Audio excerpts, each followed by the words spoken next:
Welcome to GDC classes. Yes, I'm here with the questions of stereochemistry that covers the all concepts of stereochemistry. So let's start today's session. Here, first question: two compounds have the same composition and also have the same atoms attached to the same atoms, although with different orientations in space. These compounds are, तो ये compound क्या है उसको mark करना है. दो compound के पास सेम कंपोजिशन है and also have same atoms attached to the same atoms. तो वो जो है उस तरह के अरेंजमेंट को हम कहते हैं special arrangement of the atoms. ठीक है, और वहां पर हमारे पास जो ऑप्शंस होंगे फिर दिया हुआ है identical, position, isomerism, isomers, structural isomers and stereoisomers. So the answer will be stereoisomers. क्या होता है stereoisomers? वो आइसोमर जिनका फॉर्मूला तो सेम रहता है लेकिन एटम के चारों ओर स्पेस में ग्रुप्स और अटैच्ड एटम्स का ओरिएंटेशन चेंज हो जाता है. उन तरह के आइसोमर्स को हम स्टीरियो आइसोमर्स कहते हैं. It is the summary of the isomerism here that I have given. Isomerism is the phenomena by which the molecules are having same molecular formula but different structures and even different spatial arrangement of the groups or atoms. Such compounds are called isomers and the phenomena is called isomerism. So isomerism दो type का हुआ, structural isomerism, stereo isomerism. Stereo में हमारे पास दो type का हो गया. Stereo में स्पेशल अरेंजमेंट, स्पेशल स्पेस में अरेंजमेंट, एक एटम बीच में हो उसके आसपास अरेंजमेंट कैसा है, दो एटम है उसके आसपास अरेंजमेंट कैसा है. तो कन्फर्मेशनल जिसको हम कहते हैं रोटामर्स आल्सो, जिसमें रोटामर्स आ जाते हैं. और दूसरा है कॉन्फिगरेशनल. सो कॉन्फिगरेशनल में हमारे पास होगा ऑप्टिकल आइसोमेरिज्म और दूसरा होगा ज्योमेट्रिकल आइसोमेरिज्म. ये हमारे पास है स्टीरियो आइसोमेरिज्म के टाइप. स्ट्रक्चरल आइसोमेरिज्म में chain isomerism, ring chain isomerism, position isomerism, functional isomerism, metamerism and tautomerism. These are the different types of the structural isomers. So here I won't be explaining each and every type of isomerism here because we'll be studying the application part of this. So wherever we are getting questions, so I'll let you know about that particular type of isomerism there itself along with the question. So next question हमारा होगा the isomers of a substance must have. Isomers जो होते हैं वो रखने चाहिए, क्या रखने चाहिए? Same chemical property, same molecular weight, same structural formula और same functional group. Here we go and here the isomers should have same molecular weight. Same molecular weight का मतलब हुआ कि जो मॉलिक्यूल्स हैं उनका फॉर्मूला तो सेम रहेगा. जब फॉर्मूला सेम रहेगा, केमिकल फॉर्मूला सेम रहेगा, तो उनसे आने वाला जो वेट होगा, मॉलिक्यूलर वेट होगा, वो भी दोनों कंपाउंड्स का सेम ही आने वाला है. सो उनका सेम मॉलिक्यूलर वेट होना चाहिए. ठीक है, क्लियर? चलिए नेक्स्ट क्वेश्चन देखते हैं. Which of the following compounds is achiral. अब अकाइरल और काइरल का मीनिंग सिंपल से ये था कि अकाइरल का मतलब होता है सिमेट्रिक और सिमेट्रिक का मीनिंग होता है कि एक कार्बन जो है चार डिफरेंट ग्रुप से अटैच नहीं है, वहां पर दो भी अगर सेम ग्रुप हो गए तो हम उसको सिमेट्रिक कहते हैं और अकाइरल कहेंगे. काइरल कार्बन का मतलब हुआ, काइरल का मतलब हुआ कि कार्बन चार डिफरेंट ग्रुप से अटैच है, तब उसको हम काइरल कार्बन कहते हैं. अकाइरल का मतलब हुआ कि वो चार डिफरेंट ग्रुप से अटैच नहीं है और मिनिमम दो ग्रुप सेम है, तो वो अकाइरल कार्बन होता है. अब यहां देखें ऑप्शन हमारे पास क्या होगा, ए बी सी डी. यहां पर कार्बन है, कार्बन के पास यहां पर आप देखोगे यहां पे CH3 है, यहां पे CH2 CH3 है और यहां पे H है या OH है. तो चार डिफरेंट ग्रुप है, तो ये तो कायरल हुआ हमारे पास. उसके बाद नेक्स्ट हम देखें तो ये कार्बन है, इस कार्बन में आप देखेंगे इधर CH2OH है, इधर C2H5 है और इधर H है, इधर OH है, तो ये भी हमारे पास कायरल ही होगा।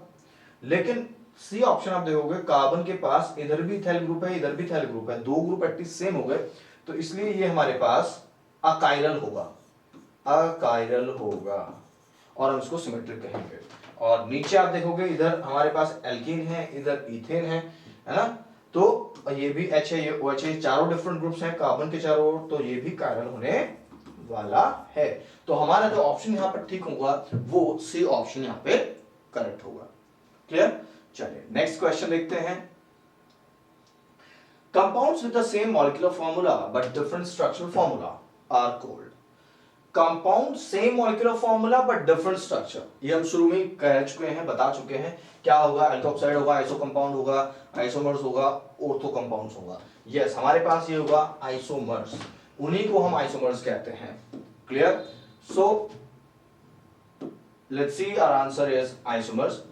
नेक्स्ट क्वेश्चन देखेंगे, यहां पर हमारे पास होगा एथेनॉल, एथेनॉल जिसका फॉर्मूला होगा CH3CH2OH and diethyl ether, that is dimethyl ether CH3OCH3 are best considered as, वो स्ट्रक्चरल आइसोमर्स हैं, स्टीरियो आइसोमर्स हैं, एनेंटियोमर्स हैं, डायस्टीरियोमर्स हैं। तो यहाँ पर जो टर्म्स आ रही हैं उसको हम एक एक को एक्सप्लेन करेंगे, लेंगे। स्ट्रक्चरल आइसोमर्स का मतलब हुआ different types of structural isomers है जिसमें स्ट्रक्चर चेंज है, यानी कि पोजीशन ऑफ ग्रुप भी चेंज हो सकता है, टाइप ऑफ फंक्शनल ग्रुप भी अलग अलग हो सकते हैं। तो वहां पर इस टाइप के फंक्शनल ग्रुप को हम क्या कहते हैं, वहां पर इस टाइप के फंक्शनल ग्रुप को कहेंगे, यहाँ पर अल्कोहल है, यहाँ पे ईथर है, तो ये फंक्शनल आइसोमर्स हैं दोनों एक दूसरे के। अगर इसको देखें यहाँ भी सेम फॉर्मूला है C2H6O और यहाँ भी आप देखेंगे कि C2H6O ही फॉर्मूला है दोनों तरह, लेकिन दोनों में फंक्शनल ग्रुप अलग अलग है, इसलिए फंक्शनल आइसोमर्स हैं। Functional isomers a kind of structural isomer only. Stereo isomers मैं बता चुका हूं आपको कि स्टीरियो आइसोमर्स क्या है, जहां कार्बन के चारों तरफ स्पेस में spatial arrangement of the groups different हो जाता है, वहां पर stereo isomers. And the type of stereo isomers में आ जाता है एनेंटियोमर्स एंड डायस्टीरियोमर्स। ठीक है, सो एनेंटियोमर्स एंड डायस्टीरियोमर्स आ जाता है। एनेंटियोमर्स क्या है, डायस्टीरियोमर्स क्या है, थोड़ा सा नेक्स्ट स्लाइड पर हम इसको वर्कआउट करेंगे। Let's see it's answer first. This is structural isomers and something which is very important in the question, the terms called enantiomers and diastereomers and even diastereomers से related जो term है apimers, तो इन सभी terms को हमने यहाँ slide में मैंने यहाँ रखा है आप लोगों के लिए। एनेंटियोमर्स क्या होते हैं? एनेंटियोमर्स वो स्टीरियो आइसोमर्स होते हैं जो मिरर इमेजेस होते हैं of each other and that are non super impossible. मैं कहूंगा नॉन आइडेंटिकल, आइडेंटिकल मतलब सेम, एक जैसे, तो नॉन सुपर इम्पोजिबल होंगे। ये लैक्टिक एसिड का एग्जांपल लिया है। लैक्टिक एसिड का जब ये मिरर लगाया है, जब इसको मिरर इमेज लगाएंगे तो ये लगाएंगे, और जब इसको हम सुपर इम्पोज करना चाहेंगे तो ये सुपर इम्पोज नहीं होगा। इसको उठा के जब हम इसके ऊपर रखेंगे तो ये सुपर इम्पोज नहीं होगा। Clear? So these structures are, मैं कहूंगा enantiomers are known superimposable mirror images of each other. Clear? Example से क्लियर है। नाउ डायस्टीरियोमर्स क्या होते हैं? Diastereomers defined as non mirror image, ये मिरर इमेज नहीं होते, नॉन आइडेंटिकल होते हैं। नॉन आइडेंटिकल, नॉन आइडेंटिकल का मतलब सीधा सीधा सा है कि यहां पर नॉन सुपर इम्पॉसिबल भी होंगे, स्टीरियो आइसोमर्स होते हैं। तो डायस्टीरियोमर्स मिरर इमेज नहीं होते and they are also not super impossible, वो डायस्टीरियोमर्स होते हैं। तो एनेंटियोमर्स मिरर इमेजेस होते हैं एक दूसरे के but not super impossible. Diastereomers not mirror images and not super impossible. अब एपीमर्स की बात आती है तो एपीमर्स डायस्टीरियोमर्स से ही एपीमर को एक्सप्लेन कर सकते हैं हम। एपीमर्स क्या होते हैं? व्हेन टू डायस्टीरियोमर्स, यानी कि जो मिरर इमेजेस नहीं हैं, डिफर फ्रॉम ईच अदर, एक दूसरे से डिफरेंट है, at only one stereo center. Stereo center का मतलब हुआ कायरल कार्बन का जो सेंटर है दे आर एपीमर्स। इसका मतलब दो हमारे पास डायस्टेरियोमर्स हैं, एक ये और एक ये, दोनों एक दूसरे के मिरर इमेजेस नहीं है। और इसमें भी कोई कायरल कार्बन है, इसमें भी कायरल सेंटर है, इसमें भी कायरल सेंटर है। कायरल सेंटर के केवल कायरल सेंटर के around if H and O H का ओरिएंटेशन और लगे हुए ग्रुप्स का ओरिएंटेशन अगर चेंज हो जाता है, तब हम उस चेंज हुए ओरिएंटेशन वाले कंपाउंड को हम एपीमर कहते हैं, उस डायस्टेरियोमर का। तो let's see here the examples, diastereomers that are also epimers. तो ये कुछ स्ट्रक्चर इस तरह से दिखाई है यहाँ पे। उसके बाद यहाँ पर डी थ्रियोस की स्ट्रक्चर हमारे पास दिख रही है, तो वो कुछ ऐसे दिखाई देगी आपको, और डी एरिथ्रोज की स्ट्रक्चर कुछ इस तरह से दिख रही है। तो देख यहाँ पे देखना क्या है, 1 2 3 4 कार्बन है, 2 कार्बन सेकेंड कार्बन पर OH लेफ्ट साइड में है डी थ्रियोस में, लेकिन हियर आप देख रहे हैं जस्ट चेंज है। क्लियर? तो आप यहां पे देखोगे OH इधर राइट साइड में है और ये OH ऑलरेडी राइट साइड में है। तो आप ये जो कायरल कार्बन यहां पर है जो 4 डिफरेंट ग्रुप से अटैच होगा, ये कायरल कार्बन के अराउंड H और OH का ओरिएंटेशन चेंज है। तो मैं कहूंगा डी एरिथ्रोज इज C2, ये C1 कार्बन है, ये 2 कार्बन है, C2 epimer, D erythrose is C2 epimer of D threose. Clear होगी बात? क्लियर? सो अब इन स्ट्रक्चर को देख भी लेंगे कि दोनों एक दूसरे की मिरर इमेजेस नहीं है। अगर मैं यहां पे मिरर दोनों के बीच में रखा हूं तो ये मिरर इमेजेस भी नहीं होंगे। क्लियर? मिरर इमेजेस होते तो ऊपर तो मैच कर गया, लेकिन नीचे यहां OH होना चाहिए था, तब ये मिरर इमेजेस हो जाते। तो इसलिए कहा diastereomers are not mirror images. और वो डायस्टेरियोमर्स जिनमें स्टीरियो सेंटर वाले कार्बन पर HOH का ओरिएंटेशन चेंज रहेगा या लगे हुए ग्रुप्स का ओरिएंटेशन चेंज हो जाता है, तो वो उन कंपाउंड्स को हम एपीमर्स ऑफ दैट पर्टिकुलर डायस्टेरियोमर कहते हैं। क्लियर हो गई बात? चलिए नेक्स्ट देखते हैं। नेक्स्ट क्वेश्चन हमारा होगा, how many structural isomers are possible for C4H9Br।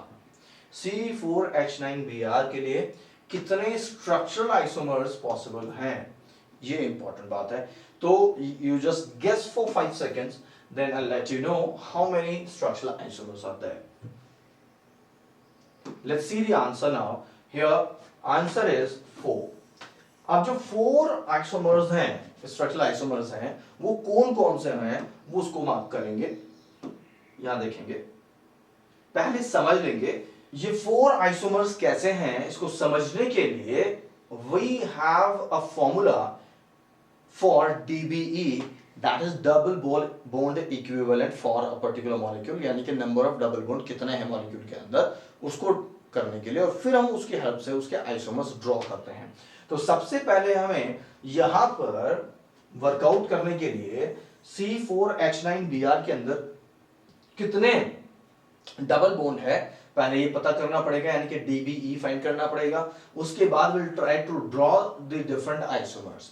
तो सबसे पहले हम स्ट्रक्चरल आइसोमर्स के लिए DBE का फॉर्मूला अप्लाई करते हैं, और DBE के फॉर्मूले को अप्लाई करने के बाद जो वैल्यूज आती हैं उनसे हम कैसे इंटरप्रेट करते हैं कि हमारे आइसोमर्स कैसे कौन कौन से हो सकते हैं, उसके लिए मैं एक्सप्लेन करूंगा। उसके बाद आपको बताऊंगा कि 4 आइसोमर्स कौन कौन से और कैसे बनेंगे। Let's see this now. So double bond equivalent find करने के लिए मेरे पास फॉर्मूला है, इसको मार्क कर लेंगे। मेरे पास फॉर्मूला है, मैंने सिंप्लीफाई करके लिखा हुआ है C+1। C में जितने भी कार्बन नंबर है उसमें +1 कर देंगे, plus number of nitrogen minus number of hydrogen minus number of halogens divide by 2 करेंगे तो हमारे पास डबल बॉन्ड इक्विवेलेंट आ जाएगा। और डबल बॉन्ड इक्विवेलेंट का वैल्यू देखो, मैंने कहा DBE का वैल्यू अगर 1 है तो इसका मतलब सीधा सीधा सा ये है कि उसमें नंबर ऑफ डबल बॉन्ड 1 है। ठीक है, अगर 1 डबल बॉन्ड आया तो जो भी आइसोमर्स उसके बन रहे हैं उसके साथ साथ 1 साइक्लिक रिंग पॉसिबल हो सकता है, या that compound must have one pi bond. दो चांस हमारे पास हो सकते हैं, यानी कि दो आइसोमर यहाँ पे उसके पॉसिबल हो रहे हैं। एक आइसोमर के अंदर डबल बॉन्ड होगा या दूसरा जो आइसोमर बनाएंगे वो साइक्लिक रिंग की फॉर्म में बनेगा, जो एली साइक्लिक रिंग बनेगा। अगर डीबीई का वैल्यू 2 आ रहा है, मतलब पाई बॉन्ड यहाँ पे 2 आएगा। अगर 2 पाई बॉन्ड हमारे पास आ रहा है तो वो क्या हो सकता है? 2 पाई बॉन्ड का मतलब क्या है? 2 पाई बॉन्ड का मतलब है एक ट्रिपल बॉन्ड हो सकता है दोनों के बीच में, यानी कि जिधर भी जब हम आइसोमर्स ड्रॉ करेंगे तो उसमें एक ट्रिपल बॉन्ड वाला भी आइसोमर हो सकता है। 2 डबल बॉन्ड, सीधा सीधा सा 2 डबल बॉन्ड हो सकते हैं, यानी कि 2 पाई बॉन्ड हो सकते हैं उसके अंदर। उसके बाद एक डबल बॉन्ड एक साइकिल के बराबर होता है, एलिसाइक्लिक रिंग के बराबर होता है, तो 2 डबल बॉन्ड 2 साइक्लिक रिंग के बराबर हो सकते हैं, या फिर एक साइकिल और एक डबल बॉन्ड उसके अंदर हो सकता है। तो इस तरह से पॉसिबल स्ट्रक्चर्स और आइसोमर्स उसके बन सकते हैं। अगर डीबी का वैल्यू 3 आता है तो हमारे पास नंबर ऑफ डबल बॉन्ड 3 होंगे। नंबर ऑफ डबल बॉन्ड अगर 3 है तो क्या हो सकता है? वहां पर या तो एक हमारे पास ट्रिपल बॉन्ड होगा जो 2 पाई बॉन्ड के लिए है, प्लस 1 डबल बॉन्ड होगा, कंटेन्स 1 पाई बॉन्ड। तो अगर डीबीई का वैल्यू किसी भी मॉलिक्यूल कंपाउंड के लिए 3 आता है तो उसका मतलब है, हो सकता है एक ट्रिपल बॉन्ड हो सकता है उसका मतलब, ठीक है। एक ट्रिपल बॉन्ड जो कि किसके बराबर है? 2 पाई बॉन्ड के बराबर होता है, तो एक और पाई बॉन्ड रह गया, मतलब एक डबल बॉन्ड और आ जाता है। उसके बाद एक ट्रिपल बॉन्ड हो सकता है दैट कंटेन्स 2 पाई बॉन्ड्स, या 1 साइकिल हो सकता है। नेक्स्ट इज 1 साइकिल हो सकता है प्लस 2 डबल बॉन्ड्स हो सकते हैं, या 3 साइकिल्स हो सकते हैं, क्योंकि 3 डबल बॉन्ड है तो 3 साइक्लिक स्ट्रक्चर भी हो सकती है।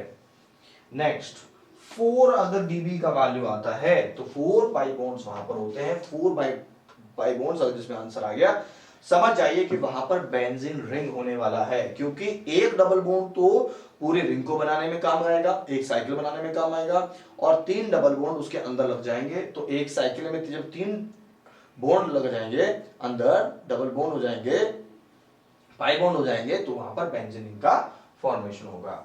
तो n की value 4 is equal to 1 benzene ring. 5 का मतलब हुआ 5 डबल बॉन्ड 5 आ जाएंगे। In this case break it as 4 plus 1। 4 plus 1 का मतलब सिंपल सा हुआ, 4 मतलब बेंजीन रिंग, तो एक बेंजीन रिंग हुआ और एक डबल बॉन्ड यहां पे हुआ। नेक्स्ट अगर डीबीई का वैल्यू 6 आता है, यानी कि नंबर ऑफ पाई बॉन्ड 6 है किसी मॉलिक्यूल के अंदर, तो उसको ब्रेक करते हैं 4 प्लस 2 में। 4 प्लस 4 का मतलब बेंजीन रिंग और 2 का मतलब 2 डबल बॉन्ड्स वहां पे इंक्लूड हो जाएंगे।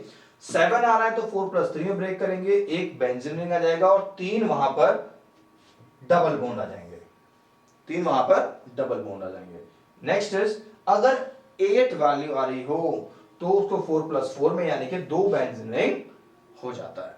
सो इस तरह से हम डीबीई का वैल्यू फाइंड करके हम इस तरह की पॉसिबिलिटीज को एक्सपेक्ट करते हैं और उसको वर्कआउट करते हैं उस मॉलिक्यूल के साथ में, और we can form different types of isomers, और हम डिसाइड करते हैं कि उस कंपाउंड के पर्टिकुलर कितने आइसोमर हो सकते हैं। क्लियर? चलिए अब हमारा जो क्वेश्चन था वो उस पर चलते हैं। क्वेश्चन था हमारा कि C4H9Br के कितने स्ट्रक्चरल आइसोमर्स होंगे, तो आंसर होगा 4 स्ट्रक्चरल आइसोमर्स होंगे। कैसे होंगे मैं इसको वर्कआउट करके बता देता हूं, because further also will be getting questions on this. So DBE का फॉर्मूला मैंने बताया, C में एक 1 प्लस कर देंगे और उसके बाद प्लस करेंगे nitrogen minus hydrogen minus halogen divide by 2। तो सिंपली कार्बन हमारे पास कितने हैं 4 प्लस 1 कर दिया, प्लस नाइट्रोजन 0 है, माइनस हाइड्रोजन कितना है 9, माइनस हेलोजन कितना है 1 डिवाइड बाय 2। इसको जब कैलकुलेट करने वाले हैं तो यहां पे आ जाएगा, ये आ जाएगा 5, बाहर प्लस है और अंदर आप माइनस 9 माइनस 1 माइनस 10 बाई 2 हो जाएगा, तो माइनस 5 और प्लस 5 हमारे पास 0, यानी कि इसके डबल बॉन्ड इक्विवेलेंट का वैल्यू 0 है। 0 का मतलब उसके अंदर कोई डबल बॉन्ड नहीं है। अब नहीं है तो सिंपल सी स्ट्रक्चर ड्रॉ करने वाले हैं कि हम पहले ब्रोमोब्यूटेन बना लें। ओके, अभी हमारे पास प्राइमरी अल्काइल हैलाइड बनता है, फिर हम ट्राई करते हैं सेकेंडरी को। तो यानी कि सेकंड कार्बन पे Br लग गया। फिर हम बात करते हैं टर्शरी की। टर्शरी में बात करेंगे तो हमारे पास 2 ब्रोमो 2 मिथाइल प्रोपेन का स्ट्रक्चर बनेगा। तो वो कुछ यहाँ से जो है C हटा देंगे हम, तो स्ट्रक्चर कुछ इस तरह से हो जाएगा, CH3 CH3 CH3 और CH3। तो ये हमारे पास हो जाएगा 2 bromo 2 methyl propane, 2 bromo 2 methyl propane एक स्ट्रक्चर हो जाएगा। और नेक्स्ट स्ट्रक्चर हमारे पास आएगा 1 bromo 2 methyl propane, 1 2 3, 1 bromo 2 methyl CH3 लगा देंगे, ठीक है। तो ये आ गया हमारे पास, ओके। 1 ब्रोमो 2 मिथाइल प्रोपेन हमारे पास स्ट्रक्चर आ गया। तो इस तरह से हमारे पास 4 स्ट्रक्चरल आइसोमर्स पॉसिबल होंगे C4H9Br के। फॉर्मूला DBE के लिए C+1 plus n-h-x/2 रहेगा। This will be applying and will try to form the structures like primary secondary tertiary. फिर उसके कितने वेरिएबल्स हो सकते हैं उसको हम ट्राई करते हैं। चलिए अब नेक्स्ट क्वेश्चन देखेंगे। हमारे पास नेक्स्ट क्वेश्चन होगा the compounds CH3 CH2O CH2 CH3 and CH3O CH2 CH2 CH3R ये किस तरह के आइसोमर्स हैं? ये स्ट्रक्चरल आइसोमर्स हैं पहली बात। और स्ट्रक्चरल में भी कौन से आइसोमर्स हैं? ये एक्चुअली मेटामर्स होते हैं। मेटामर्स होते हैं जहां पर बाइफंक्शनल जो ग्रुप होता है, जैसे ईथर हो गया, उस बाइफंक्शनल ग्रुप के दोनों तरफ number of carbon different different हो जाते हैं, फॉर्मूला सेम ही रहता है। If you work out this तो C4H10O ये फॉर्मूला रहेगा। यहां पे आप काउंट करोगे तो C4H10O सेम फॉर्मूला यहां रहेगा। लेकिन around this oxygen the number of carbons are different. Such kind of isomerism is called metamerism. So हमारा यहाँ आंसर यहाँ पर हो जाएगा मेटामेरिज्म, और मेटामर्स हम इनको कहेंगे। अब जो एनेंशियोमर्स है उसको मैं डिफाइन कर चुका हूं। कन्फर्मेशनल कन्फर्मर्स होते हैं, रोटामर्स होते हैं, around single bond rotation of the bond हो जाता है। Then is optical isomers. तो optical isomers that must have chiral carbon and should rotate light clockwise और एंटी क्लॉकवाइज, तो इनको हम कहते हैं मेटामर्स। अब मेटामर्स क्या है और बाकी कौन कौन से कंपाउंड मेटामरिज्म को शो करेंगे, let's see this now. Metamers क्या है उसको देखेंगे। तो metamers compounds having same molecular formula but different number of carbon atoms और alkyl groups on either side of the functional group like oxygen sulphur NH C double bond O यानी कि ketone वाला group हो गया, esters amides etcetera, called metamers and the phenomena called metamerism। तो जैसे ether में मैंने एग्जांपल लिया, यहाँ पर एक मॉलिक्यूल दिखाया आपको, ये ईथर के एग्जांपल है। ऑक्सीजन के दोनों तरफ number of alkyl group different type के हो गए। यहाँ पर ये कीटोन है CO ग्रुप, मतलब कार्बन ग्रुप है, दोनों तरफ नंबर ऑफ कार्बन देखो डिफरेंट डिफरेंट है, यहाँ दोनों तरफ बराबर हो गए, तो नाम दोनों के अलग हो गए, प्रॉपर्टी दोनों की अलग हो गई, ठीक है। तो यहाँ पर जो है ये मेटामेरिज्म शो करते हैं। नेक्स्ट इज हमारे पास आ गया, देखिए ये हमारे पास एस्टर होता है, तो एस्टर में भी नंबर ऑफ कार्बन चेंज कर सकते हैं हम। यहाँ पर डिफरेंट हमारे पास आ गया, तो इसका नाम हो गया मिथाइल प्रोपेनोएट, इसका नाम हो गया इथाइल एथेनोएट। तो दोनों का नाम अलग, काम अलग, प्रॉपर्टीज अलग, सब कुछ अलग होता है, ये मेटामेरिज्म शो करता है। नेक्स्ट इज एमीन्स में भी हमें जो है देखने को मिलता है, जैसे C3H9N के आइसोमर्स यहाँ पे ड्रॉ करे हैं, तो उसके हिसाब से यहाँ पे प्रोपेन 1 अमीन बनेगा, N methyl ethanamine, propane 2 amine and NN dimethyl methanamine, इस तरह से। तो ये क्या है, ये मेटामर्स है। नाइट्रोजन के आसपास नंबर ऑफ कार्बन चेंज हो रहा है और नाइट्रोजन भी वहां चेंज हो रहा है, तो अमीन को में भी यहाँ पे NH जो ग्रुप यहाँ पे लिया है, खासतौर से NH ग्रुप को यहाँ पर हमने मेटामर्स फॉर्म में लिया है। क्लियर? चलिए नेक्स्ट देखते हैं क्वेश्चन हमारा, Which of the following statements is false about tautomers? अब नया जो टॉपिक आया कॉन्सेप्ट, दैट इज टोटोमेरिज्म, और टोटोमेरिज्म जो शो करते हैं हमको टोटोमर्स कहते हैं। So tautomers are structural isomers, tautomers are structural isomers which exist in dynamic equilibrium. Tautomerism involves movement of atoms. Tautomers have independent existence. क्या statement false है? Let's see. D statement is false about tautomers. क्या होते हैं tautomers? उसको देखेंगे. Tautomers क्या है? So tautomers are the types of isomerism wherein the isomers interchange into or between one another very easily in order to exist together in equilibrium. ये important point है. They exist in equilibrium. During the reaction there is proton transfer. पहली बात they exist in equilibrium. दूसरी बात proton transfer occur intramolecularly molecule के अंदर ही. इसके type में आ जाता है कीटोन इनोल और एनामीन इमीन एंड लेक्टम लेक्टिम आइसोमेरिज्म और इक्विलिब्रियम. तो वो टोटोमेरिज्म होता है. हाइड्रोजन का प्रोटॉन का ट्रांसफर होता है. क्या होता है मॉलिक्यूल्स के अंदर? ये पोलर मॉलिक्यूल्स होते हैं. टोटोमेरिज्म जो शो करते हैं पोलर मॉलिक्यूल्स होते हैं and weakly acidic group as functional group होते हैं. Next point, it involves change in position of an atom that is called hydrogen. It does not affect bond length. ये important बात है. ये बॉन्ड लेंथ को affect नहीं करते हैं. It generally occurs in planar or non-planar molecule. Planar or non-planar molecule में होता है. Let's see the examples here. Enol form, यहाँ पे इन भी है, देखो ये डबल बॉन्ड है, ठीक है, और ये ओल है. ये सीधा सीधा से कीटोन है. Let me draw it clearly. तो यहाँ पर ये हमारे पास है और चाहो तो इधर भी आप CH3 लगा सकते हो. तो इधर आप देखोगे ये कीटोन वाले कीटो फॉर्म है. अब क्या होगा, यहां से जो हाइड्रोजन है, ये हाइड्रोजन, ये वाला हाइड्रोजन यहां से इसने पिक कर लिया. तो होगा कैसे कि ये बॉन्ड यहां जाएगा, इसने ये पिक करेगा और ये वाला यहां शिफ्ट हो जाएगा. तो नेक्स्ट स्ट्रक्चर जो हमारे पास बनेगी वो हमारे पास बनेगी OH और यहां हो जाएगा डबल बॉन्ड C इस तरह से, और इस पे जो है ये यहां से हट जाएगा, यहां से H निकल जाएगा. इस तरह की स्ट्रक्चर हमारे पास आ जाएगी. ये आएगी इनोल. जनरली अगर मैं बात करूं तो जो कीटो फॉर्म्स हैं वो ज्यादा स्टेबल होती हैं as compare to the enol. Next हमारे पास है lactam and lactim form. Lactam and lactim. Lactam के अंदर NH ग्रुप होता है एडजेसेंट टू कार्बोनिल ग्रुप, और यहां पर लेक्टम का मतलब है कि यहां पर इस ऑक्सीजन ने इस H को पिक कर लिया तो ये तो हो गया OH, और नाइट्रोजन और कार्बन के बीच में यहां पे डबल बॉन्ड आ जाता है, तो इसको कहते हैं लेक्टिन. तो नेक्स्ट है अमाइड और इमाइड एसिड फॉर्म. अमाइड मतलब CONH.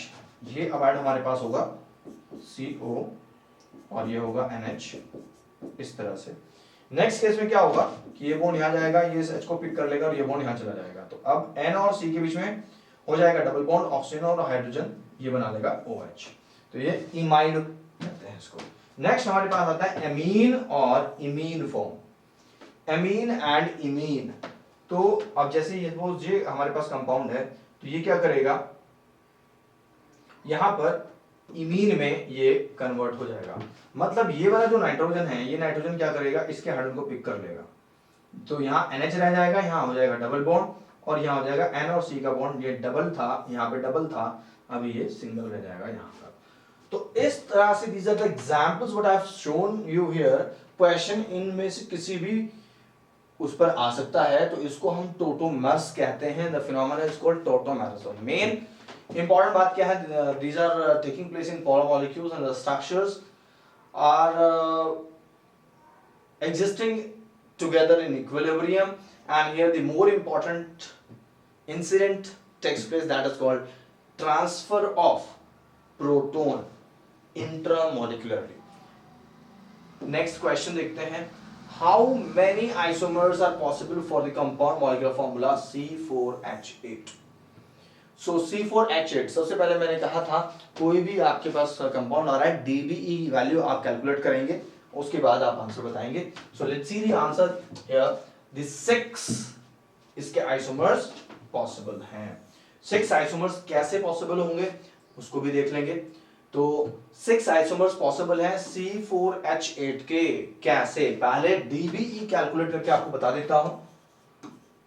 DBE कैलकुलेट करके C में +1 कर देंगे, प्लस यहां पर nitrogen minus hydrogen minus X/2, तो C कितने हैं हमारे पास 4+1 और प्लस नाइट्रोजन कितना है 0 प्लस हाइड्रोजन कितना है 8, सॉरी प्लस नहीं करेंगे यहाँ पे, क्या करेंगे माइनस करेंगे, ठीक है, यहाँ पे माइनस करेंगे और माइनस x कितना है हमारे पास 0 है, डिवाइड बाय 2 करेंगे तो यहाँ पर हमारे पास आया 4+1 is 5 प्लस ब्रैकेट के अंदर में लिखेंगे -8/2 यानी कि -4 और आ गया 1। डीबीई वैल्यू 1 का मतलब मैंने बताया था एक रिंग हो सकता है या एक डबल बॉन्ड हो सकता है। अब पहले हम बात करेंगे डबल बॉन्ड से आने वाले स्ट्रक्चर्स को। तो C4H8 को जब हम डबल बॉन्ड लगाएंगे तो सिंपली मैं आपको बता दूं कैसे बनाएंगे। हम 4 कार्बन हमने ड्रॉ कर लिया, एक डबल बॉन्ड हमने यहां लगा दिया, ठीक है। अब अगला डबल बॉन्ड हम कहां लगाएंगे, अगला डबल बॉन्ड हम अगले कार्बन पे लगा सकते हैं लाइक दिस। तो दो स्ट्रक्चर तो यहाँ पे क्लियर आपकी हो ही गई। यहाँ पर ये H है, ये H है, ठीक है, इसको H कर लेंगे यहाँ पे। इस तरह से दो स्ट्रक्चर तो आपकी क्लियर हो ही गई। उसके बाद तो स्ट्रक्चर हमारे पास पहले क्या बनेगी 1 ब्यूटीन, क्या बनेगी 1 ब्यूटीन। यहां से 4 कार्बन है तो ब्यूट बनेगा, एक डबल बॉन्ड वहां पे कंफर्म हो गया तो ब्यूटीन हो गया, तो दिस इज 1 ब्यूटीन। अब सेकंड कार्बन पे ड्रॉ किया तो 2 ब्यूटीन। जहां पर ब्यूटीन बन गया अब यहां पर इसके सिस और ट्रांस फॉर्म अवेलेबल होंगे। जब ये बीच में डबल बॉन्ड आ गया तो यहां पर इसके सिस और ट्रांस फॉर्म्स अवेलेबल होंगे, वो ऐसे होंगे। देखिए ट्रांस फॉर्म होगा CH3 ग्रुप अपोजिट है, सिस फॉर्म दोनों CH3 ग्रुप सेम है, and next form that may be 2 methyl 1 propene, ठीक है। तो नेक्स्ट स्ट्रक्चर हमारे पास पॉसिबल स्ट्रक्चर ये हो सकती है, ओके। अब 4 तो एल्कीन डबल बॉन्ड वाली स्ट्रक्चर्स हो गई, लेकिन एक डबल बॉन्ड का बनने मैंने बताया था एक रिंग। एक डबल बॉन्ड मतलब एक रिंग और 4 कार्बन, तो 4 कार्बन वाला रिंग कौन सा बन जाएगा, सीधा सीधा साइक्लोब्यूटेन बन जाएगा। ध्यान रखेंगे अगर 4 कार्बन वाला रिंग अगर बन रहा है तो 3 कार्बन वाला भी रिंग बनेगा, और अगर 6 कार्बन वाला बन रहा है तो 5 वाला भी बन सकता है, 4 वाला भी बन सकता है और 3 वाला भी बन सकता है, ठीक है। तो यहाँ पे 4 कार्बन है तो साइक्लोब्यूटेन हो गया, और अब 3 कार्बन वाला भी बन सकता है और ऊपर एक CH3 आ जाएगा तो ये मिथाइल साइक्लोप्रोपेन हो जाएगा। इस तरह से 4 स्ट्रक्चर्स हमारी हो गई डबल बॉन्ड की और 2 स्ट्रक्चर्स हो गई साइक्लिक की, टोटल मिला के हमारे पास हो गए 6 आइसोमर्स। अब क्वेश्चन आपसे ये भी पूछा जा सकता था कि भाई साइक्लिक आइसोमर्स बताओ कितने हैं, C4H8 के साइक्लिक आइसोमर्स कितने हैं, तो वे आपके 2 हो गए। क्लियर हो गई बात, ओके। और ये भी आपसे पूछ सकता है कि C4H8 के कॉन्फिगरेशनल आइसोमर्स कितने हैं, तो वो आपके 4 हो जाएंगे इस तरह से। नेक्स्ट क्वेश्चन देखते हैं, which of the following has the R configuration, इनमें से किसका R कॉन्फिगरेशन है ये हमें चेक करना है। सो पहले आंसर चेक करेंगे, हमारे पास स्क्रीन पे देख लीजिए आप, ABCD ऑप्शंस हैं और आंसर हमारा है A, this is having R configuration. तो इसका R कॉन्फिगरेशन कैसे है इसको मैं आपको समझा देता हूं। अभी ध्यान देंगे यहां पर, if I number the groups here, Cahn Ingold field of CIP sequencing rule के हिसाब से, तो एटॉमिक नंबर हम देखते हैं, जिसका एटॉमिक नंबर सबसे ज्यादा उसको नंबर प्रायोरिटी 1, तो नंबर 1 इसको देंगे। उसके बाद हम किसको देंगे, नंबर 2 इसको देंगे और नंबर 3 देंगे इसको, ठीक है।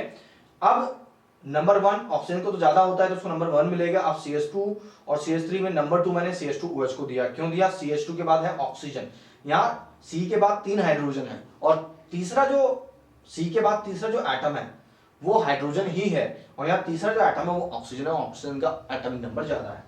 तो 1 2 3 और ये हमारे पास 4th पोजीशन पे है हाइड्रोजन। अब मैं आपको एक फंडा बता देता हूं पहले, वैसे तो आप इसको यहीं पे कर सकते हो कि 1 2 3 ऐसे घूम जाएगा, तो जब ऐसे घूमेगा तो एंटी क्लॉकवाइज होगा, और जब H यानी कि 4th ग्रुप जो होगा हॉरिजॉन्टल लाइन पे होगा तो जो आने वाला जो कॉन्फ़िगरेशन है वो उल्टा हो जाएगा। पहले मैं आपको इससे करके दिखाता हूं, 1 2 3 ऐसे, तो this is S configuration. H यहां पर हॉरिजॉन्टल लाइन पे है, तो इसलिए ये एस की जगह पर आर कॉन्फ़िगरेशन होता है। अब ये आपको समझना है प्रैक्टिकली कि ऐसा कैसे होता है, ठीक है, ओके। चलिए, तो इसको हम चेंज करते हैं, कैसे करते हैं एक बात ध्यान रखेंगे, आरएस कॉन्फ़िगरेशन के दौरान जो लीस्ट प्रायोरिटी ग्रुप हाइड्रोजन यहां पर है या कोई भी लीस्ट प्रायोरिटी ग्रुप होगा, उसको हमेशा बॉटम पे लेके आना है। यहां पर कैसे लेके आएंगे, देखिए यहां पर मैं इसको वर्कआउट करके आपको बता रहा हूं, CH2OH है और ये हमारे पास OH यहां पर है, ये H है एंड दिस इज CH3। तो इसके लिए हम इसको यहां लाना है, तो क्या करेंगे, इसको तो होल्ड कर लेंगे, होल्ड इट। जब इसको होल्ड किया, होल्ड करने के बाद इसको यहां घुमाया, इसको यहां घुमाया और इसको ले गए यहां, तो क्या हुआ, ये तो होल्डेड है, इसको होल्ड किया हुआ है, तो सीधा सीधा सा ये तो ऊपर का ऊपर ही है, ठीक है। अभी देखो H चला गया नीचे, CH3 आ गया इधर और OH आ गया इधर, ठीक। अब नंबरिंग करेंगे 1 2 3।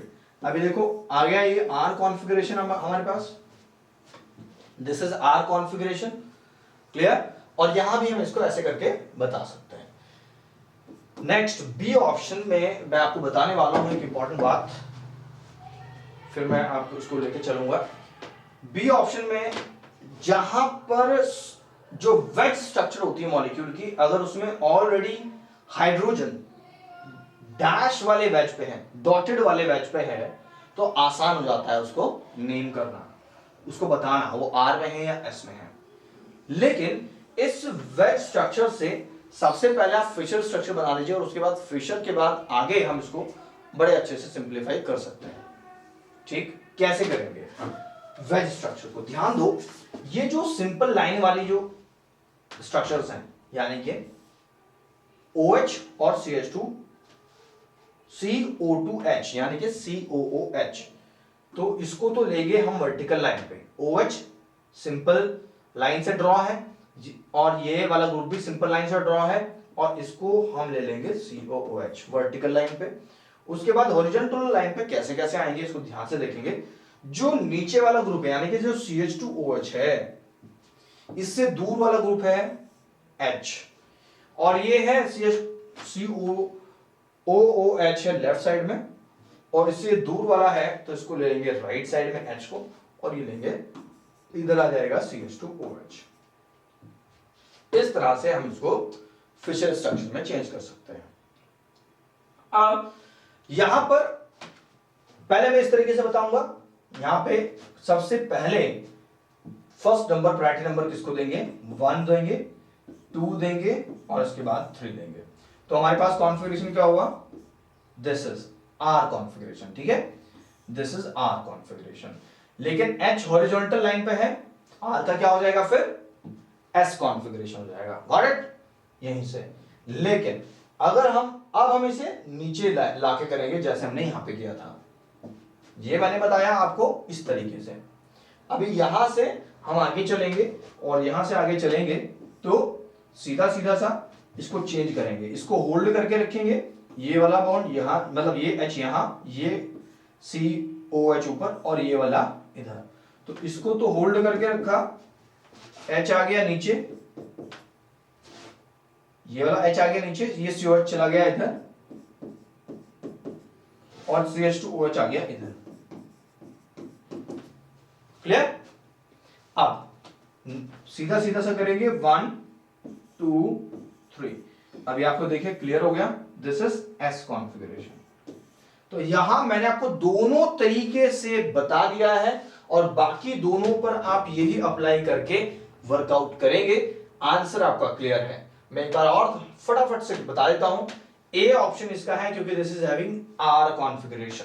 कैसे आर कॉन्फ़िगरेशन है, अगर आपको कुछ भी चेंज नहीं करते हो तो सीधा सीधा इसी में नंबरिंग करके आप करते हो, तो अगर फोर्थ प्रायोरिटी ग्रुप आपका हॉरिजॉन्टल लाइन पे है तो सीधा सीधा सा इस हॉरिजॉन्टल लाइन को सीधा सीधा होल्ड करो, होल्ड करने के बाद मतलब इसको पकड़ो, यही रहेगा। उसके बाद देखो किस तरफ घूम रहा है, 1 2 3 किस तरफ जा रहा है, चला गया तो ये हमारा एस आया।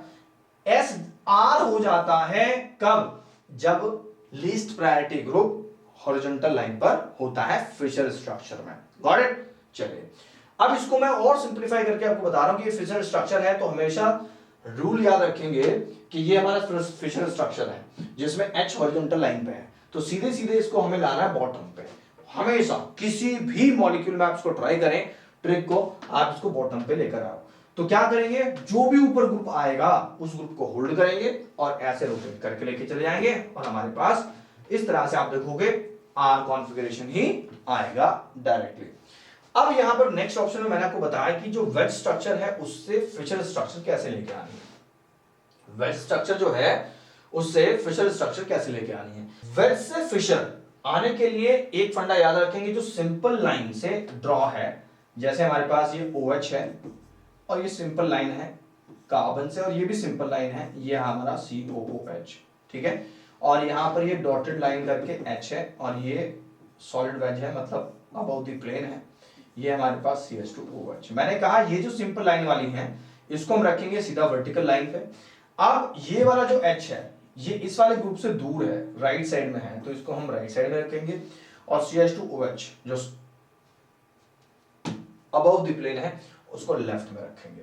अभी आपने देखा, अब यहां भी आप दो तरीके से नेमिंग कर सकते हो। फर्स्टली क्या करोगे, इस हाइड्रोजन को हॉरिजॉन्टल लाइन पे है तो 1 2 3, जब हम इसको ऐसे रोटेट कर रहे हैं तो R है, तो ये इसका उल्टा हो जाएगा, R आया तो उसका उल्टा S हो जाएगा क्योंकि H हॉरिजॉन्टल लाइन पे है।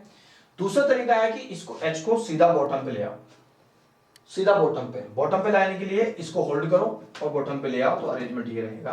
तो इस तरह से यहां पर आपको पता लगे कि वेज से फिशर में कैसे जाना है, फिशर से कैसे RS डिसाइड करना है। Got it. चलिए नेक्स्ट देखेंगे क्वेश्चन हमारा, विच of the following compounds will show geometrical isomerism. इनमें से कौन सा कंपाउंड ज्योमेट्रिकल आइसोमेरिज्म शो करता है। नेक्स्ट क्वेश्चन देखते हैं, which of the following compounds will show geometrical isomerism. Geometrical isomerism show होने के लिए क्या होना चाहिए ये आप ध्यान रखेंगे। ज्योमेट्रिकल आइसोमेरिज्म होने के लिए एक तो डबल बॉन्ड होना चाहिए, दूसरी बात यहां पर जो ग्रुप प्रेजेंट होंगे वो कौन कौन से ग्रुप हो सकते हैं, या यहां पर ग्रुप होंगे तो यहां पर AB हो सकता है, यहां भी AB हो सकता है, ठीक है, ओके। इस तरह के ग्रुप जो है वो ज्योमेट्रिकल आइसोमेरिज्म शो कर देते हैं, ठीक है। अब यहां पर आप इसको चेक करेंगे कि कौन सा कंपाउंड है जो इस तरह की स्ट्रक्चर रख रहा है और उसको वर्कआउट करिए। चलिए, तो हमारा जो ऑप्शन होगा यहां पर हो जाएगा बी ऑप्शन। अभी आप ध्यान दो, यहां पे कुछ अलग है, HCl double bond C H और Br। तो जो वो वाली स्ट्रक्चर है, यानी कि जो हमारे पास कार्बन डबल बॉन्ड कार्बन वाली स्ट्रक्चर है, सपोज मैं यहाँ H ले लेता हूँ, यहाँ पे CH3 ले लेता हूँ, यहाँ पे H और यहाँ पे CH3 ले लेता हूँ, तो ये हमारे पास 2 ब्यूटीन हो जाता है, और इसके अंदर ये सिस वाली फॉर्म आ जाती है जहां पर दो ग्रुप सेम हो जाते हैं। 4 ग्रुप में से 2 ग्रुप सेम होंगे और 2 एक जैसे होंगे, मतलब 2 सेम ग्रुप होंगे।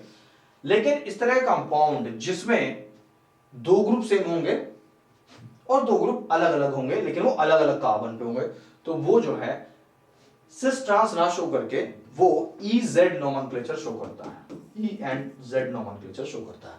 CIP के अकॉर्डिंग यहां पर जो EZ, E मींस होता है एंटी गिगन, Z मींस जोसेमन, एंटी गिगन मींस अपोजिट, जोसेमन मींस सेम साइड, और सेम साइड का मतलब हुआ यहां पर भी हम प्रायोरिटी ऑर्डर डिसाइड करते हैं। जैसे अभी हमने R और S कॉन्फ़िगरेशन में देखा, तो यहां पर इस कार्बन में हम 2 ग्रुप लगे हुए हैं H और Cl, यहां पे प्रायोरिटी देंगे, जिसका एटॉमिक नंबर ज्यादा होगा उसको फर्स्ट प्रायोरिटी देंगे, तो उसका एटॉमिक नंबर ज्यादा हुआ तो इसको प्रायोरिटी नंबर 1, इसको प्रायोरिटी 2।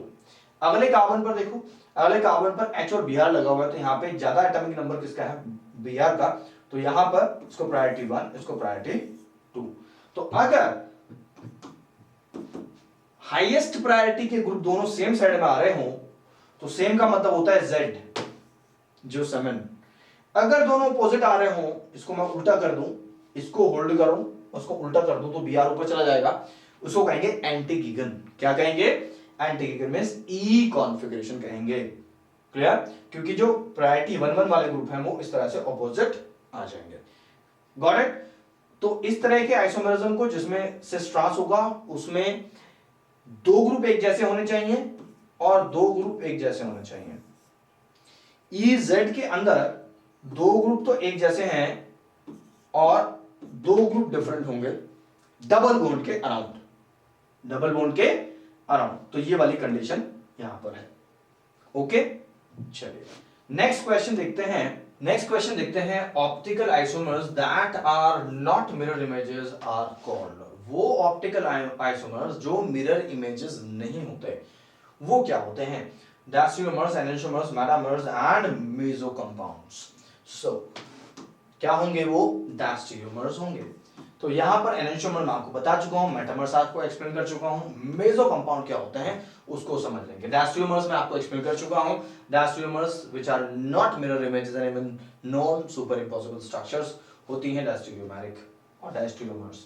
मेसो कंपाउंड्स क्या होते हैं देखेंगे। तो मेसो कंपाउंड आर, ध्यान रखेंगे, अकायरल ऑप्टिकली इनएक्टिव डायस्टेरियोमर्स। ध्यान देंगे, जो मेसो कंपाउंड्स हैं वो डायस्टेरियोमर्स ही होते हैं, लेकिन ये डायस्टेरियोमर्स ऑप्टिकली इनएक्टिव होते हैं of chiral stereo isomers. Chiral stereo isomers यानी कि वो कंपाउंड जिनके अंदर कायरल सेंटर तो है और वो डायस्टेरियोमर्स भी होंगे, यानी कि वो मिरर इमेजेस नहीं होंगे, नॉन सुपरइम्पोजेबल भी नहीं होंगे। उसके अलावा in total overall that molecule is achiral, मतलब क्या होगा? ऑप्टिकली इनएक्टिव होगा। वो प्लेन पोलराइज्ड लाइट को किसी भी डायरेक्शन में नहीं रोटेट करेगा। दूसरा डेफिनेशन हम कर सकते हैं, meso compound is an achiral compound that has chiral centres. Chiral compound होगा लेकिन उसके अंदर कायरल सेंटर है। It is superimposed on its mirror image, superimposable होगा and is optically inactive although it contains two और more stereo centres. देख लेंगे, tartaric acid का मैंने एग्जांपल लिया है यहां पे। सो RRSS कॉन्फ़िगरेशन हमारे पास है यहां पर। इस कार्बन का R कॉन्फ़िगरेशन है, इसका R है। जब आप इसका मिरर इमेज बनाते हो तो ये दूसरा मिरर इमेज दिखता है, ये प्लस टार्टरिक एसिड है, ये माइनस टार्टरिक एसिड है, ये SS है। दोनों कार्बन SS कॉन्फ़िगरेशन के अंदर है। लेकिन जो नेक्स्ट स्ट्रक्चर्स की बन सकती हैं पॉसिबल, वो ये हो सकती हैं कि दोनों OH जब सेम साइड में आएंगे, जब इसका मिरर इमेज बनाएंगे तो ये वाली मिरर इमेज इसकी बनेगी, ठीक है। लेकिन आप देखो दोनों जो है यहां पर आप देखेंगे मिरर इमेज है RS में, RS में और SR में यहां पे चेंज हो जा रहा है, क्लियर। और एक और इंपॉर्टेंट बात है कि यहां पर जो R और S है, this is having plane of symmetry, करके क्या होगा कि ये R अगर इसको ऐसे रोटेट करेगा तो ऐसे इसको ऐसे रोटेट करेगा, तो इंटरनल कंपेंसेशन से जो ओवरऑल रोटेशन है वो कैंसिल हो जाता है और ये पूरा मॉलिक्यूल यहां पर ऑप्टिकली इनएक्टिव हो जाता है। इसको हम मेसो टार्टरिक एसिड कहते हैं। नेक्स्ट क्वेश्चन देखते हैं और फर्दर एक्सप्लेनेशन देखेंगे। तो यहां ये जो फैक्ट्स हैं ये आपके काफी काम आने वाले हैं। अगर किसी कंपाउंड के अंदर दो कार्बन है, कायरल कार्बन है दो, और दोनों RR कॉन्फ़िगरेशन में हैं और दोनों SS कॉन्फ़िगरेशन में चेंज हो रहे हैं जब आप उसको मिरर इमेज बना रहे हैं, अगर वो SS में चेंज हो रहे हैं तो वो एनेंटियोमेरिक पेयर्स कहलाते हैं, वो एनेंटियोमेरिक पेयर्स कहलाते हैं। इसके अलावा अगर एक स्ट्रक्चर मॉलिक्यूल की RR कॉन्फ़िगरेशन में है, मतलब एक कार्बन के बाद दूसरा कार्बन दोनों RR में है, और अगला जो मॉलिक्यूल का स्ट्रक्चर हमने ड्रॉ करा है उसमें एक कार्बन R में है और दूसरा S में है, तो वो आपस में डायस्टेरियोमर्स होंगे। अब अगर RS कॉन्फ़िगरेशन, एक कार्बन का R है दूसरे का S है किसी कंपाउंड में, दूसरे कंपाउंड में, उसी के दूसरे कंपाउंड में, दूसरी स्ट्रक्चर में ये जो R था वो तो S हो जाता है और ये S है जो R हो जाता है, तो ये भी एनेंटियोमेरिक पेयर हो जाता है। इसका मतलब RR चेंज हो रहा है SS में या RS चेंज हो SR में, ये कंडीशन हमारी एनेंटियोमेरिक कंडीशन होती है। एक मॉलिक्यूल जिसके अंदर दो कायरल कार्बन है और उसमें RR वाली कंडीशन SS में आ जाती है तो एनेंटियोमर होता है, ठीक है। और आर एस अगर एस आर में चेंज हो जाती है, मतलब इसमें क्या है कि ये भी एनेंटियोमर हो जाती है। डायस्टेरियोमर्स क्या होते हैं, अगर आर आर एस आर में चेंज हो जाए, इसका मतलब क्या हुआ, अगर इसके पास दो कार्बन है, एक आर है दूसरा आर है, और ये चेंज हो जाए, आर चेंज हो जाए एस में और ये आर का आर रहे, ये एक मॉलिक्यूल है दूसरा मॉलिक्यूल है, तो ये दोनों एक दूसरे के डायस्टेरियोमर्स होंगे। आगे क्वेश्चन आएंगे तो वहां पे आर एस से भी आप आइडेंटिफाई कर सकते हैं कि वो डायस्टेरियोमर्स होंगे। तो आर आर एस आर में चेंज हो रहा है तो डायस्टेरियोमेरिक पेयर होंगे, एस एस आर एस में होगा तो डायस्टेरियोमेरिक पेयर होंगे। आर आर आर एस में चेंज हो जाए मतलब आर आर दो कायरल कार्बन है उनमें से एक चेंज हो गया डायस्टेरियोमेर हो जाते हैं। एस एस एस आर में दो में से एक चेंज हो जाए डायस्टेरियोमेर हो जाता है। ये इंपॉर्टेंट जो है एक ट्रिक रहेगा आपके लिए समझने के लिए, क्योंकि ज्यादातर इस पे बेस्ड क्वेश्चन हमारे मिलते हैं। यहां पर एग्जांपल देखेंगे जहां पर एनेंटियोमर्स, डायस्टेरियोमर्स और मेसो कंपाउंड्स, यहाँ दोनों तरह के चीजें आप देख सकते हो, तीनों तरह की चीजें कंपाउंड्स में। अब ये जो हमारे पास है आप देखोगे ये कार्बन आर है ये भी आर है और यहाँ में एस एस मिल रहा है, तो ये तो हुआ एनेंटियोमेरिक पेयर्स। तो यहाँ पर क्या होगा, आर आर और एस एस एनेंटियोमर्स हुए। उसके बाद यहाँ पे देखेंगे ये हमारे पास आर है ये एस है, लेकिन ये आर यहाँ पे एस हो गया, ये एस यहाँ पे आर हो गया, तो ये भी हमारे पास। यहाँ पर आप देखेंगे कि यहाँ पर ये दोनों अबव द प्लेन आ रहे हैं, ये दोनों बिलो द प्लेन आ रहे हैं, OH OH। यहाँ पे आप देखेंगे एक अबव है एक बिलो है, एक अबव है एक बिलो है, तो एक आर है एक ऐसे एक ऐसे आर है, तो यहाँ पर ये हमारे पास मीजो पेयर हो जाते हैं और अकाइरल होते हैं यहाँ पर इस कंपाउंड के अंदर। ठीक है, यहाँ पर OH ग्रुप एंटी हो जाते हैं, यहाँ पर OH ग्रुप सिन हो जाते हैं। ठीक है, तो इस तरह की कंडीशंस हैं और इस तरह से हम इसको जो है रिलेट कर सकते हैं। नेक्स्ट क्वेश्चन देखेंगे, how many isomeric aromatic hydrocarbons are possible for C8H10। C8H10 के लिए कितने आइसोमर्स हमारे पास होंगे, लेट्स सी 4 आइसोमर्स होंगे। कैसे होंगे, ये सारे 4 होंगे। कैसे पता लगाया, यहाँ पे बेंजीन रिंग है तो पहले हमने DBE फाइंड किया। DBE फाइंड करने के लिए हमने क्या किया, C+1 किया plus nitrogen minus hydrogen minus halogen by 2 किया, और यहाँ पे C कार्बन कितने हैं 8 प्लस 1 प्लस नाइट्रोजन तो 0 है माइनस हाइड्रोजन 10 है माइनस x भी 0 है डिवाइड बाय 2, तो यहाँ पे क्या हुआ, ये तो 9 हुआ और ये -5 हुआ, तो हमारे पास DB का वैल्यू आ गया 4 में मैंने बताया था एक डबल बॉन्ड तो चला गया साइकिल बनाने में और 3 डबल बॉन्ड आ गए बीच में, तो हमारे पास हो गया बेंजीन रिंग। और बेंजीन रिंग के बाद बचे हुए 2 कार्बन है, तो वो या तो हमारे पास इथाइल बेंजीन बनाएगा या ऑर्थोजाइलिन बनाएगा या मेटाजाइलिन बनाएगा या पैराजाइलिन बनाएगा। क्लियर होगी बात। चलिए नेक्स्ट क्वेश्चन देखते हैं, which compound is not an isomer of the other 3। Normal pentane 2,2 dimethyl propane 2 methyl butane and 2,3 dimethyl butane. तो यहां पर जनरली बात करें तो यहां पर नॉर्मल पेंटेन के आइसोमर पूछा है कि कौन सा नहीं है, तो let's work out this. D option 2,3 dimethyl butane नहीं है। कैसे नहीं है, पॉसिबल पेंटेन के जो आइसोमर्स हैं आप देख सकते हैं, नॉर्मल पेंटेन है या 2 मिथाइल ब्यूटेन है या 2,2 डाइमिथाइल प्रोपेन है, यहाँ पर 2,3 डाइमिथाइल ब्यूटेन है, पॉसिबल नहीं है। देखें 2,3 डाइमिथाइल ब्यूटेन तो 1 2 3 4, 2,3 डाइमिथाइल तो 2 पे मिथाइल 3 पे मिथाइल, तो ये तो आप 5 नहीं हुए, ये आपके 6 कार्बन हो गए, 3 और 3 6, तो इसलिए ये पेंटेन का कोई आइसोमर नहीं हो सकता। क्लियर। चलिए नेक्स्ट क्वेश्चन देखते हैं, alkene show geometrical isomerism due to. Alkene geometrical isomerism show करता है, क्यों शो करता है, क्योंकि वो एसिमेट्री होता है, rotation around a single bond, resonance, restricted rotation.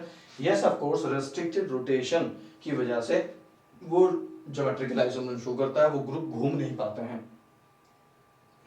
Next question हमारे पास होगा, ज्योमेट्रिकल आइसोमेरिज्म शोन बाय। इनमें से कौन सा मॉलिक्यूल ज्योमेट्रिकल आइसोमेरिज्म शो करेगा, lactic acid, malic acid, 1 butene and 1 डाइक्लोरोइथाइलिन। तो ये मैं ज्योमेट्रिकल आइसोमेरिज्म के लिए कंडीशन है कि डबल बॉन्ड वहां पे होना चाहिए, तो डबल बॉन्ड यहाँ पर कहाँ है, ब्यूटीन इन के अंदर है, यहाँ पर है, और एक इन के अंदर यहाँ पे है, तो और एक मैलिक एसिड के अंदर भी डबल बॉन्ड होता है, इन तीनों में हो सकता है। लैक्टिक एसिड में डबल बॉन्ड नहीं होता, तो लैक्टिक एसिड क्या करता है, वो कायरल सेंटर रखता है, तो वो ऑप्टिकल आइसोमरिज्म शो करता है। तो यहाँ पर हमारा जो आंसर होगा वो मैलिक एसिड हो जाएगा।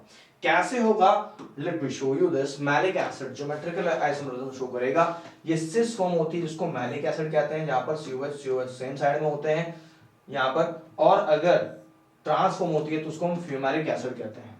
तो ये दोनों COH और COH दोनों अपोजिट साइड में होते हैं। तो मैलिक एसिड यहाँ पर ज्योमेट्रिकल आइसोमरिज्म शो करेगा। मैंने कहा था A2B2 टाइप जो एल्कीन्स हैं वो ज्योमेट्रिकल आइसोमरिज्म शो करेंगी।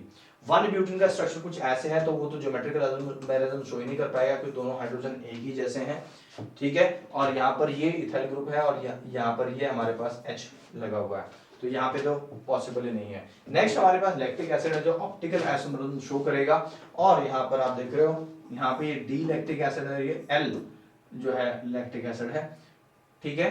तो यहाँ पर ये दोनों ऑप्टिकल आइसोमरिज्म शो करता है।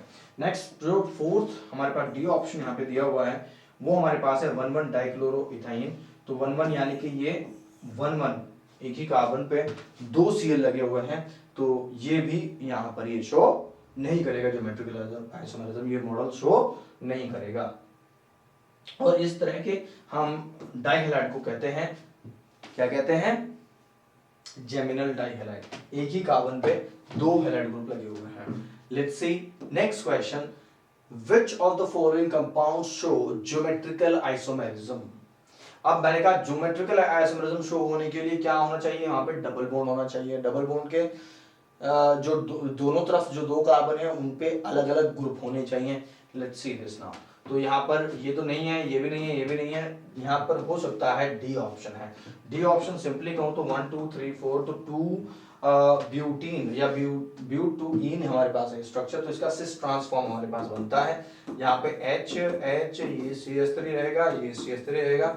अगर ये चेंज हो जाए, ये H ऊपर चला जाए, ये नीचे आ जाए, हम इसको अलग कर दें, ये वाली सिस फॉर्म है, दोनों CH3 H सेम साइड में है, इसको होल्ड करके इसको घुमा दें तो ये हमारा ऑपोजिट साइड में हो जाएगा, तो ये हमारे पास ट्रांसफॉर्म हो जाएगा। नेक्स्ट क्वेश्चन रहेगा, a molecule is said to be chiral. एक मॉलिक्यूल कायरल कब होता है, if it contains plane of symmetry, it contains centre of symmetry. Plane of symmetry को ऐसे लिख देते हैं POS, POS, plane of symmetry, centre of symmetry COS, POS COS ऐसे करके यूज करते हैं terminology. If it can not be superimposed on its mirror images and if it can be superimposed on its mirror image. तो यहाँ पर सीधा सीधा है can not be superimposed on its mirror image, mirror image पर superimpose नहीं किया जा सकता है। क्लियर? सो वो कायरल मॉलिक्यूल होगा। कायरल मॉलिक्यूल मतलब एसिमेट्रिक कार्बन होगा उसके अंदर। नेक्स्ट क्वेश्चन है, which of the statements is false regarding the chiral compound. कौन सा स्टेटमेंट फॉल्स है? Rotate the plane polarized light, ठीक है। सिस ट्रांस आइसोमरिज्म शो होगा ही नहीं, तो डेफिनेटली हमारे पास आंसर होगा हैव सिस ट्रांस आइसोमरिज्म। जो हमारे पास कायरल कंपाउंड्स हैं वो नहीं शो करते हैं। नेक्स्ट क्वेश्चन हमारे पास होगा, which of the following show the same compound as the following.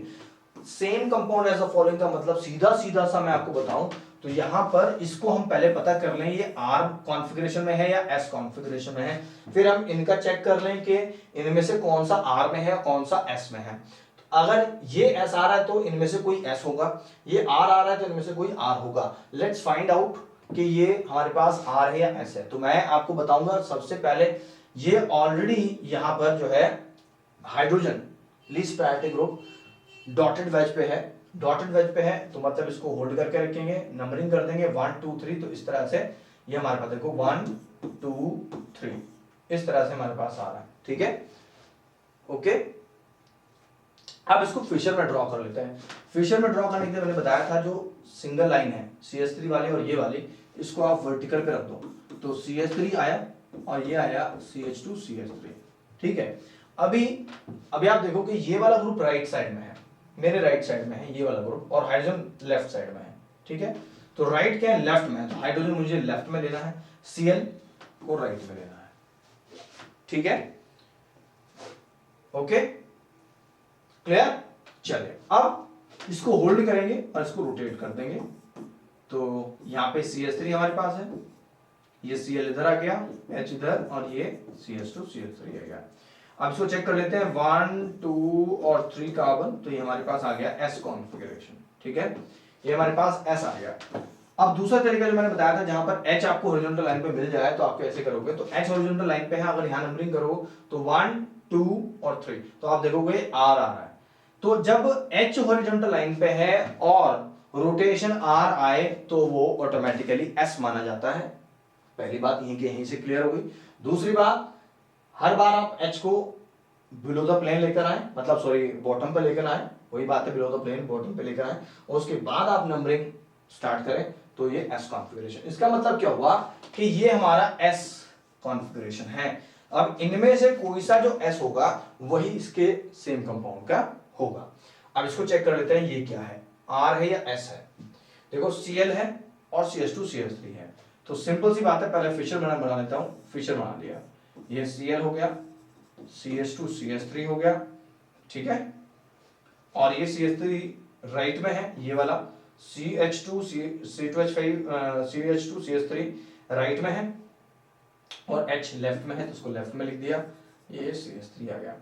ठीक है, अब फिर वही वाली बात आ गई, फिर H को बॉटम पे लेके जाएंगे, तो या फिर सीधा करो कि ये हॉरिजॉन्टल लाइन पे है तो उसको नंबर 1 देते हो, इसको 2 देते हो, उसको 3 देते हो, तो हमारे पास ये आ गया, ये आ रहा है S। H हॉरिजॉन्टल लाइन पे हो गया तो ये हो गया R। ठीक है, बाकी इसको ऐसे वर्कआउट करोगे तो ये R ही आएगा। क्लियर, इसको चेक करोगे सेम, तो आप जब इसको चेक करोगे तो ये भी R आने वाला है, इसको चेक करोगे तो ये भी R आने वाला है। अब इसको चेक करोगे तो आप देखोगे ये हमारे पास S आएगा, तो आंसर जो हमारे पास होगा वो D ही होगा। D आंसर ही हमारा करेक्ट आंसर होगा। Yes, D is the correct answer.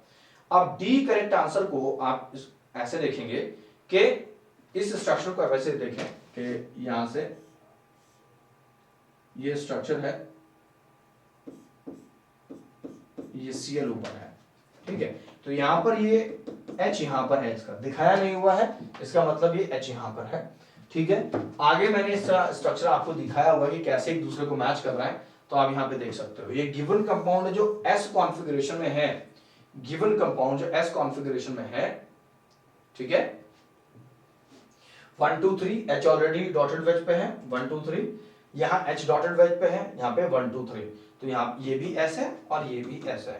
तो इस तरह से हमारे पास ऑप्शन ठीक हो जाएगा। तो हमने R और S चेक करना है उसके अंदर।